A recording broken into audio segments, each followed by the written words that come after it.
ഓങ്ങല്ലൂർ പഞ്ചായത്ത് സെക്രട്ടറിയെ ഫോണിൽ വിളിച്ച് ഭീഷണിപ്പെടുത്തി മുഹമ്മദ് മോസിൻ MLA. അടിച്ച് മോന്ത പൊളിക്കുമെന്ന് മോസിൻ.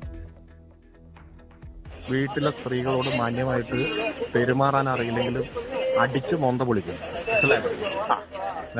ആയിക്കോട്ടെ. നേരിട്ട് നിനക്ക് അറിയാം, ഇവിടെ നിയമസഭയിൽ MLAയുടെ പ്രകടനം വിദ്യാഭ്യാസ യോഗ്യതയുടെ പേരിൽ സഹോദരിയെ അപമാനിച്ചു എന്നാരോപിച്ച്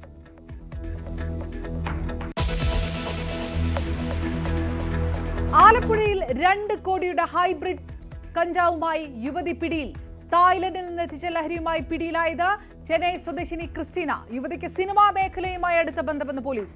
ലഹരി വേട്ടയുടെ ദൃശ്യങ്ങൾ ന്യൂസ് 18.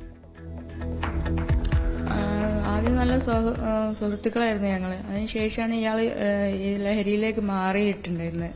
ലഹരി ഉപയോഗവും പിന്നെ അത് വിൽപ്പനയായിരുന്നു ഇയാൾ. അതിന് മെയിനായിട്ട് അയാൾ ഇന്നെ യൂസ് ചെയ്ത ഒരു ലേഡി ഉണ്ട് എങ്കിൽ അയാൾക്ക് സേഫായിട്ട് ഇത് ചെയ്യാം എന്നുള്ളൊരു ചിന്ത കൊണ്ടാണെന്ന എൻ്റെ ഒരു തോന്നല്. താമരശ്ശേരിയിലെ ലഹരി മാഫിയ മയക്കുമരുന്ന് കടത്തിനായി ഉപയോഗിച്ചുവെന്ന് യുവതിയുടെ വെളിപ്പെടുത്തൽ. കൊല്ലം പെരുമണ്ണിൽ ദമ്പതികൾ ട്രെയിൻ തട്ടി മരിച്ച നിലയിൽ. മരിച്ചത് കോട്ടമല വീട്ടിൽ അഭിലാഷും ഭാര്യ അശ്വതിയും.